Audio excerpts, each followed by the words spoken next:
Well, hello once again.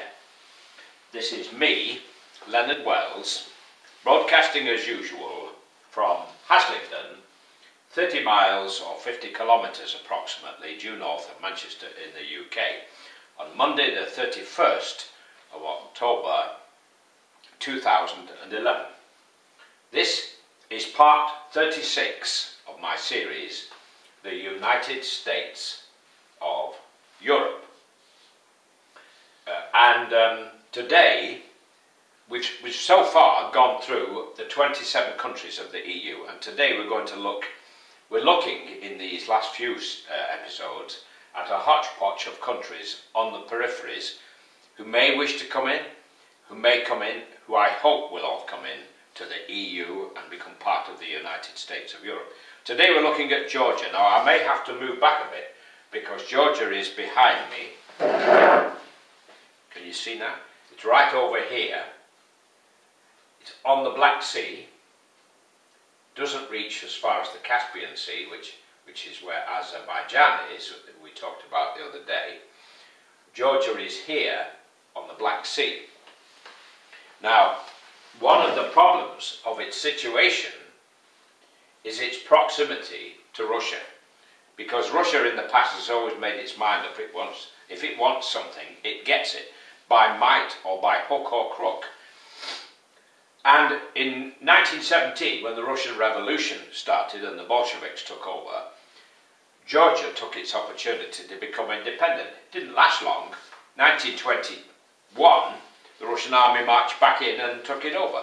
And it stayed that way until 1991, when the Russian Empire collapsed and Georgia became once again independent.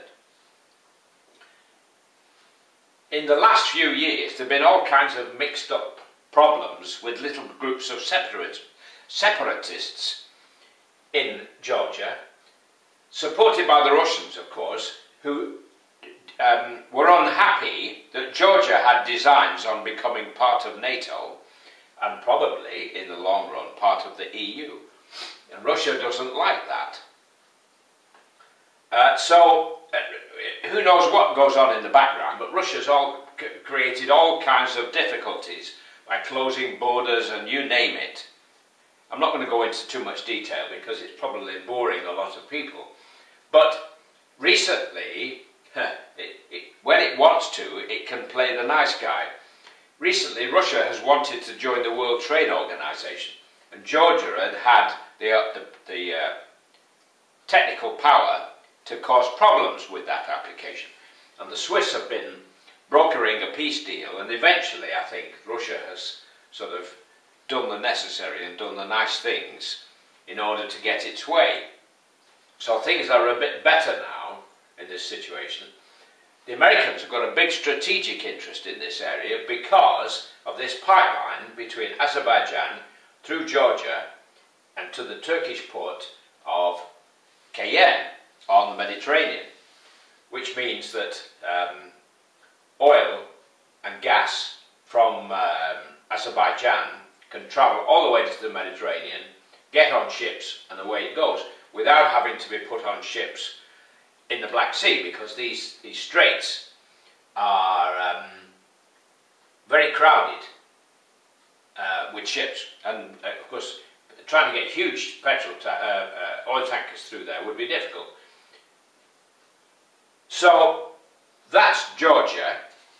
I'll just give you a few little facts. It's roughly almost the same size as Ireland, excluding the Northern Ireland bit, and roughly the same population. Now, it has its industries.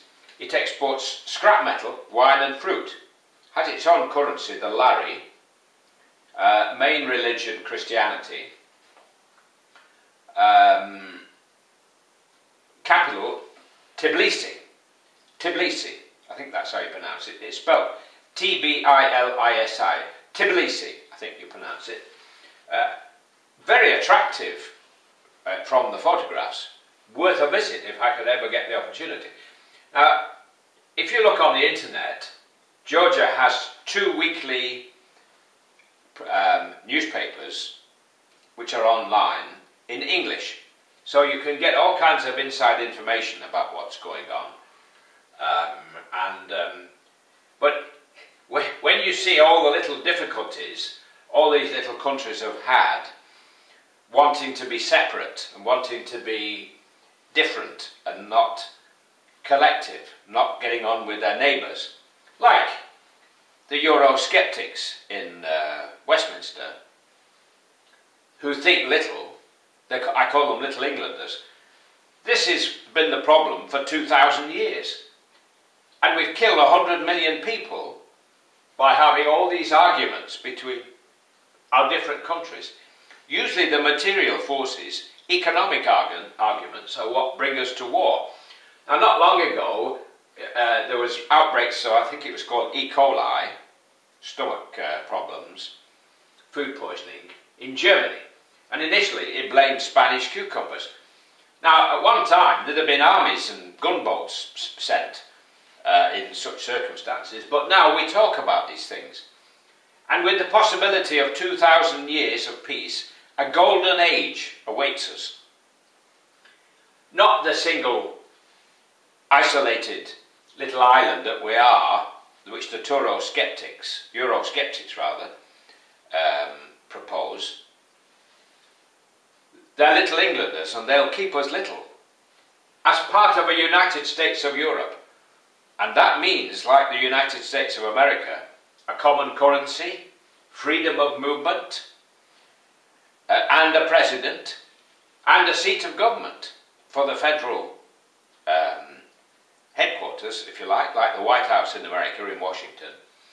And of course each individual state in the United States has its own jurisdictions. You've seen all these American films where the local police and what they call the feds, in other words, the federal police who have authority in other areas, certain areas, I won't say come to blows, but have to learn to work together. Well, what has recently happened in the Eurozone, and there are only 17 countries out of 27 in the EU which use the euro currently, others want to get in. I mean, in Romania they're already thinking in euros. So it's all very well for us to sit rubbing our hands with glee, as you hear from most of the pundits in the UK, but the crisis has given an opportunity to come stronger together, and it just needs a little push to appreciate that a United States of Europe, and if it brings in all these extra countries in time, it will be the most powerful state in the world, without any doubt. Perhaps not militarily, in terms like America with all its atomic weapons, but nevertheless economically. I mean, already the 27 countries in the EU, the GDP is equal to China and the US, almost equal rather, to the China and the US combined. So it's already strong, but bring in all these others, which I've been going through, like Turkey and the Ukraine, and later Belarus, Iceland, and when we get Switzerland and Norway in, because they're all pussyfooting about, and when Britain stops asking to be allowed to play with a different sized ball to everybody else, and gets in there, then we can make it work. But it won't work when you've got all these people on the edges dancing up and down and talking about being separate. It works when we are together as a nation. And we are a nation, really. We're a continent. All right. All these countries are different, but we're all still human beings. This is the problem. The two things in the world today which divide us are religion and nationality. And it's people like you hear in the British National Party talking about, oh, we don't want anything to do with the French or the Germans or the Pakistanis or the Indians and so on.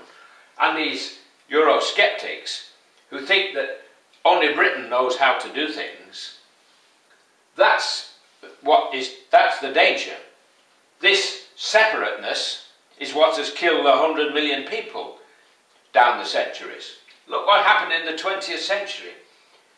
And it's all right, Mr. Cameron, boasting about 1940 being our finest hour, but it was the Conservatives who allowed Hitler to get where he got. They could have stopped him in the 30s, but they didn't.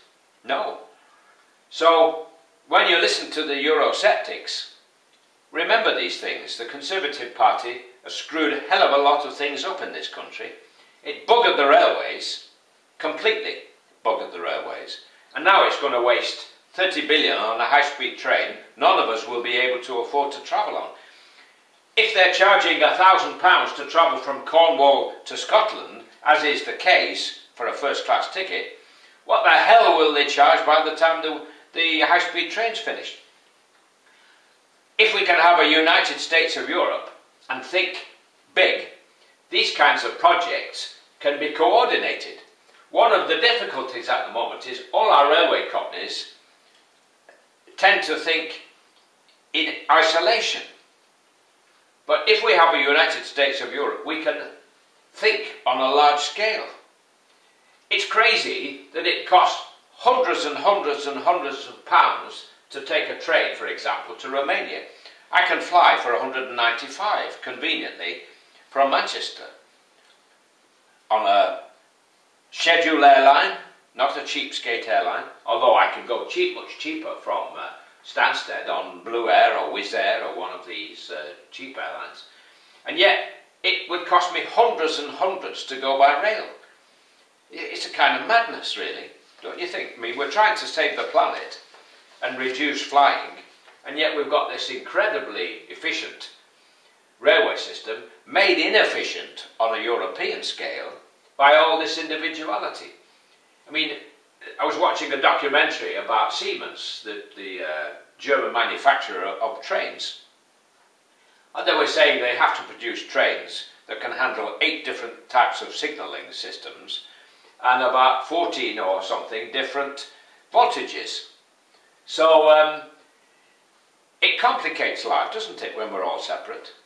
I'm not saying we just become one, but because we would still be individual states. I mean, in the United States, California can still be different to Maryland or to Texas, and people still have affiliations for their own state, which we can still have. Being a part of the United States doesn't mean that we throw everything out of the window and we're just Europeans, although in fact that's what we are. Well, I've waffled on. I've gone on longer than I expected. Hope you don't find it boring. I'm going to say God bless, while it's still legal in the UK to say God bless. Take care and bye for now.